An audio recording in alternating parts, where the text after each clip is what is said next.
আজকের এই ভিডিওতে আমি আপনাদের সাথে এমন তিনটি অ্যাপ্লিকেশনের পরিচয় করিয়ে দিব যে তিনটি অ্যাপ্লিকেশন প্রত্যেকটা স্মার্টফোন ইউজারদের জন্য খুবই হেল্পফুল হবে। তো চলুন কথা না বাড়িয়ে সরাসরি দেখা যাক অ্যাপ্লিকেশন তিনটি কী। আমরা যখন ইউটিউবে কোনো মিউজিক প্লে করি তখন অনেক সময় এমন হয় যে আমরা মিউজিক অডিওতে শুনি, ভিডিও দেখার প্রয়োজন হয় না। কিন্তু ইউটিউবে তো অডিও শোনার কোনো অপশন নাই। এখানে ইউটিউবে মিউজিক প্লে করতে হলে অবশ্যই ভিডিও দেখার প্রয়োজন পড়ে, আর সেজন্যই আমরা মোবাইলটা পাশে রেখে দেন অডিওটা শুনি। কিন্তু যদি এমন হয় যে ইউটিউবে অডিও চলবে কিন্তু আমার স্ক্রিনে কোনো আলো থাকবে না, তো এই কাজটা করা যায় ব্ল্যাক স্ক্রিন অ্যাপ্লিকেশনের মাধ্যমে। আপনারা এখন স্ক্রিনে একটা লক আইকন দেখতে পাচ্ছেন। এই লক আইকনটা আপনারা যখন ব্ল্যাক স্ক্রিন অ্যাপ্লিকেশনটা ইনেবল করবেন তখন এই লক আইকনটা পাবেন।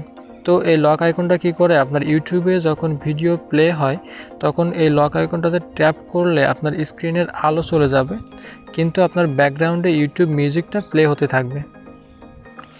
আবার আপনার স্ক্রিনের উপরে একটা সিঙ্গেল টাচ করলেই স্ক্রিনটা অন হয়ে যাবে।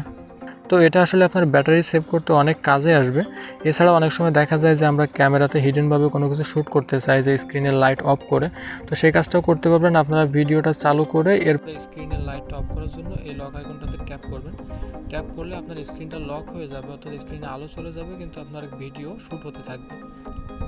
এরপরে আপনার স্ক্রিনে সিঙ্গেল টাচ করলে স্ক্রিনটা ওপেন হয়ে যাবে এবং দেখতে পাচ্ছেন যে এখানে টাইম উঠছে অটোমেটিক, অর্থাৎ আমার ভিডিওটা রেকর্ড হচ্ছে।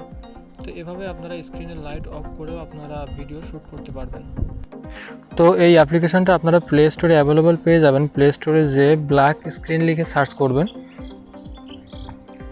সার্চ করলে এখানে প্রথম যে অ্যাপ্লিকেশনটা আসবে এই অ্যাপ্লিকেশনটা ইনস্টল করার দরকার নাই। এখান থেকে একটু স্ক্রল করে নিচে আসবেন, আসলে দেখতে পাবেন যে black screen video screen off একটা অ্যাপ্লিকেশন আছে। এই অ্যাপ্লিকেশনটা আপনারা ইনস্টল করে নেবেন। তো আমি যদি অলরেডি ইনস্টল করে রাখছি, এখান থেকে ওপেনে ট্যাপ করে আপনার ইন্টারফেসের সাথে একটু পরিচয় করিয়ে দিয়ে এখান থেকে দেখেন যে ইনেবল ব্ল্যাক স্ক্রিন একটা অপশন আছে, এটা আমার ইনেবল করা আছে, যার জন্য এখানে লক আইকনটা দেখতে পাচ্ছেন। এটা যখন অফ করে দেবো তখন এই লক আইকনটা চলে যাবে। এবং এখানে দেখছেন যে অলওয়েজ অন ডিসপ্লে, এটা যদি আপনারা টিকমার্ক করে দেন সেক্ষেত্রে কী হবে যে আপনার স্ক্রিনের উপরে এমন একটা টাইম শো করবে। এবং যদি আপনারা এটা অফ করে দেন সেক্ষেত্রে আপনার স্ক্রিনের উপরে কিছুই দেখাবে না, ব্ল্যাক একটা স্ক্রিন দেখাবে। এবং এখানে দেখেন সিঙ্গেল ট্যাপ টু আনলক একটা অপশন আছে, এটা যদি আপনারা ওপেন রাখেন সেক্ষেত্রে আপনারা স্ক্রিনের উপরে সিঙ্গেল ট্যাপ করলেই বা টাচ করলে আপনার স্ক্রিনের আলো চলে আসবে। এবং এটা অফ করে দিলে সিঙ্গেল টাচ করলে হবে না, তখন আপনাকে সাইড বাটন প্রেস করে স্ক্রিনে আলো ব্যাক নিয়ে আসতে হবে।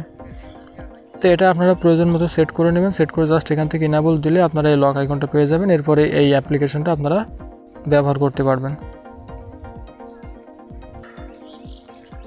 2 নম্বরে যে অ্যাপ্লিকেশনটি দেখব সেটা হলো ক্যালকুলেটর লক বা ক্যালকুলেটর এক্স। তো এটা আপনারা যদি প্লে স্টোরে এসে সার্চ করেন ক্যালকুলেটর এক্স বা ক্যালকুলেটর লক লিখে, তাহলে পেয়ে যাবেন।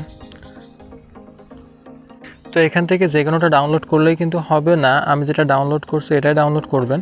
আর এই অ্যাপসের লিঙ্ক আপনারা ভিডিও ডিসক্রিপশনে পেয়ে যাবেন, সেখান থেকেও ডাউনলোড করতে পারবেন। তো এখানে এই যে দ্বিতীয় নাম্বার যেটা আছে এটা আমি ডাউনলোড করব। তো এটা যেহেতু অলরেডি ডাউনলোড করে রাখছি, এখান থেকে ওপেনে ট্যাপ করলাম। ট্যাপ করার পর আপনারা ক্যালকুলেটরের ইন্টারফেসটা এমন দেখতে পাবেন। তো এখানে প্রথমে আপনাকে একটা পাসওয়ার্ড দিয়ে ক্যালকুলেটরটা সেট করে নিতে হবে। যেমন আমি এখানে পাসওয়ার্ডটা দিয়ে দিলাম। দেওয়ার পরে এখানে ইকুয়ালে ট্যাপ করতে হবে। ট্যাপ করে তো এখানে দেখতে পাবেন যে আপনার ক্যালকুলেটর অ্যাপসটা ওপেন হবে এবং এখানে আপনাকে যে বলছে যদি আপনি কোনো কারণবশত আপনার পাসওয়ার্ডটা ভুলে যান সেক্ষেত্রে 11222344 এটার মাধ্যমে আপনার পাসওয়ার্ডটা রিসেট করে নিতে পারবেন। তো জাস্ট এখান থেকে গটিতে ট্যাপ করবেন। ট্যাপ করার পর আপনারা এমন একটা ইন্টারফেস দেখতে পাবেন। তো এখান থেকে আপনারা কি করতে পারবেন, এই যে ক্যালকুলেটর লকস অ্যাপসটা, এই অ্যাপসের মাধ্যমে আপনারা বিভিন্ন পিকচার বা ভিডিও হাইড করে রাখতে পারবেন। তো এখান থেকে আপনি যদি ভিডিও হাইড করতে চান সেক্ষেত্রে ভিডিও অপশনে যাবেন, আপনি যদি পিকচার হাইড করতে চান তো পিকচার অপশনে যাবেন। তো আমি জাস্ট এখান থেকে পিকচারে যেয়ে আমি কিছু পিকচার হাইড করে আপনাদেরকে দেখাই। তো আমার যেহেতু নেটটা ওপেন করা আছে যার জন্য এখানে বারবার অ্যাড শো করতেছে। তো আপনারা যখন এটা চালু করবেন তখন নেটটা অফ করে নিতে পারেন, সেক্ষেত্রে এত অ্যাড শো করবে না। তো আমি এর আগে যেহেতু দেখার সুবিধাতে এখানে কিছু পিকচার হাইড করে রেখেছিলাম, তো আমি আবার নতুন যদি এখানে অ্যাড করতে চাই তার জন্য এখান থেকে প্লাস আইকনে ট্যাপ করতে হবে। ট্যাপ করার পর এখান থেকে দেখেন যে ফ্রম ফোল্ডার বা ক্যামেরা বা ফটো যে কোনো একটা থেকে আপনি পিকচার হাইড করে রাখতে পারবেন। তো এখান থেকে ফটোতে আসলাম, আসার পর এখানে যে কোনো একটা ফটো আমি সিলেক্ট করে দেন যদি হাইডে দেই সেক্ষেত্রে এই ফটোটা হাইড হয়ে যাবে এবং এটা আমার গ্যালারিতে আর থাকবে না। এখানে যে ফটোগুলো চলে আসবে বা ভিডিওগুলো চলে আসবে সেগুলো কিন্তু আপনার গ্যালারিতে থাকবে না, হাইড হয়ে থাকবে। তো হাইড করার জন্য এই ক্যালকুলেটর অ্যাপসটা বেস্ট অ্যাপস, কারণ এই ক্যালকুলেটর অ্যাপসটা নর্মাল ক্যালকুলেটরের মতোই কাজ করে। যেমন এখানে দেখেন যে আমি ক্যালকুলেটর অ্যাপসটা ওপেন করলাম, ওপেন করার পর যদি আমি 2 + 2 দিয়ে ইকুয়াল দিই সেক্ষেত্রে কিন্তু 4 একটা ক্যালকুলেশন দিয়ে আমাকে রেজাল্ট দিবে। আবার যদি দেখা যায় আমি এখান থেকে 2 × 3 দিয়ে ইকুয়াল দিই সেক্ষেত্রে কিন্তু আমার রেজাল্ট দিবে।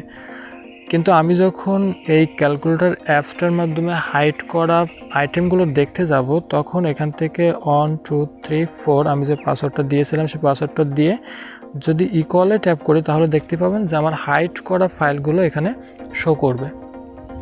তো এখান থেকে আপনি যদি ভিডিও হাইড করে থাকেন তাহলে ভিডিও অপশনে যাবেন, এবং যদি পিকচার হাইড করে থাকেন তো পিকচার অপশনে যাবেন। যাওয়ার পরে আপনার হাইড করা আইটেমগুলো কিন্তু আপনি দেখতে পারবেন।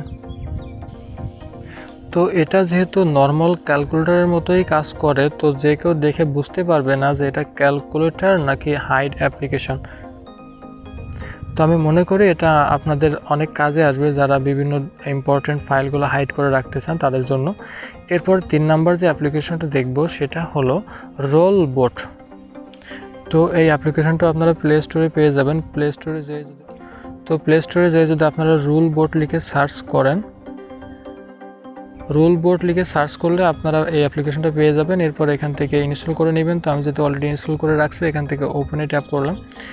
ট্যাপ করার পর আপনারা এমন একটা ইন্টারফেস দেখতে পাবেন। তো এখানে প্রথমে কি কাজ করতে হবে, এখানে ডিসেবল করা আছে, এটা এনাবল করে নেবেন। এনাবল করার পরে নিচে প্লাস আইকন দেখতে পাবেন। এই প্লাস আইকনে ট্যাপ করে আপনারা এখান থেকে add sample rule, add basic rule, এগুলোতে ট্যাপ করে আপনারা রুল অ্যাড করতে পারবেন। তো রুলগুলো কি দেখা যাচ্ছে যে আমরা যদি চাই যে রাত 12টার পরে অটোমেটিক আমার মোবাইলের ওয়াইফাই কানেকশনটা অফ হয়ে যাবে বা আমার মোবাইলটা ফ্লাইট মোডে চলে যাবে, অথবা কার কল আসলে আমরা অটোমেটিক পিক আপ হয়ে যাবে আমার ফোনে। তো এই সমস্ত কাজ আপনারা এই রুলবোট অ্যাপ্লিকেশনের মাধ্যমে করতে পারবেন। তো আমি কিছু স্যাম্পল আপনাদেরকে দেখাই দিই। যার জন্য এখান থেকে অ্যাড স্যাম্পল রুলে আসলাম। আসার পরে এখানে দেখেন বেশ কিছু আইটেম উল্লেখ করা আছে, যেমন ইন্টারে লোকেশন, যে একটা নির্দিষ্ট লোকেশনে আপনি যখন যাবেন তখন আপনার ফোনটা অটোমেটিক ওয়াইফাই কানেকশন ইনেবল হয়ে যাবে, অথবা আপনি যখন একটা নির্দিষ্ট এরিয়া থেকে বের হবেন তখন অটোমেটিক আপনার ফোনের ওয়াইফাই কানেকশনটা ডিসকানেক্ট হয়ে যাবে। এছাড়াও দেখা যাচ্ছে যে একটা নির্দিষ্ট সময় রাত 12টার পরে আপনার মোবাইলের ওয়াইফাই কানেকশনটা অফ হয়ে যাবে এবং সকাল 6টায় ওয়াইফাই কানেকশনটা অন হয়ে যাবে। এই সমস্ত কাজ আপনারা এখান থেকে করতে পারবেন। তো কিভাবে রুল সেট করতে হয় এটা আমি একটির মাধ্যমে দেখিয়ে দেবো। যেমন এখানে দেখতে পাচ্ছেন যে ডিসেবল ওয়াইফাই অ্যাট মিডনাইট। তো এটা যদি সেট করি তো এখানে ট্যাপ করব, ট্যাপ করার পর এখান থেকে ওকেতে ট্যাপ করব।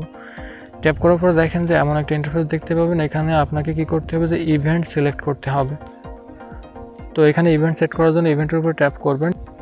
ট্যাপ করার পরে এখানে ফিক্সড টাইম শিডিউল একটা অপশন আছে যেটাতে ট্যাপ করবেন। ট্যাপ করার পর এখান থেকে টাইম একটা অপশন আছে, টাইমে ট্যাপ করবেন। আসার পরে এই যে উপর নিচে সোয়াইপ করলে আপনি টাইমটা চেঞ্জ করতে পারবেন। তো আমি এখান থেকে 11টা করে দিই, যে রাত যখন 11টা বাজবে তখন আমার ওয়াইফাই কানেকশনটা অটোমেটিক বন্ধ হয়ে যাবে, এবং সেটা কি বারে বন্ধ হবে সেটাও আপনি ম্যানুয়ালি সেট করতে পারবেন। এখানে সানডে, মন্ডে, টুইসডে দেওয়া আছে। তো এটা যেটা আপনি ইনেবল করে দেবেন শুধুমাত্র সেই দিনই আপনার ওয়াইফাই কানেকশনটা অফ হবে রাত 11টার সময়। তো আমি প্রত্যেক দিন দিয়ে দিলাম। দেওয়ার পর এখান থেকে ওকেতে ট্যাপ করে দিলাম। ট্যাপ করার পর আবার একটু ব্যাকে আসি। ইভেন্টটা সেট করার পরে নিচে দেখছেন যে অ্যাকশন আমাদের সেট করাই আছে ওয়াইফাই ডিসেবল। তো জাস্ট এভাবে যদি আপনারা এখান থেকে টিক মার্কে টিক করে দেন তাহলে আপনাদের এই অ্যাকশনটা, এই রুলবোটটা ইনেবল হয়ে যাবে এবং রাত 11টার সময় অটোমেটিক আপনার ফোনের ওয়াইফাই কানেকশনটা অফ হয়ে যাবে। তো এছাড়াও এই রুলবোট অ্যাপ্লিকেশনে আরও অনেকগুলো ফিচার আছে যেগুলো বলতে গেলে ভিডিওর লেন্থ অনেক বড় হয়ে যাবে। যার জন্য আমি বলবো যে আপনারা এগুলো একটু দেখলেই বুঝতে পারবেন, দেখে নেবেন যে যেটা আপনাদের প্রয়োজন হবে সেটা আপনারা এইভাবে রুলবোটের মাধ্যমে সেট করে নেবেন। তো এই 3টি অ্যাপ্লিকেশনের মধ্যে কোন অ্যাপ্লিকেশনটা আপনার কাছে সবথেকে ভালো লেগেছে সেটা আমাদেরকে কমেন্টসের মাধ্যমে জানাতে পারেন। আশা করি আগামী ভিডিওতে আরও ভালো কিছু নিয়ে আপনাদের সামনে হাজির হব। সে পর্যন্ত সবাই সুস্থ থাকবেন, ভালো থাকবেন। আল্লাহ হাফেজ।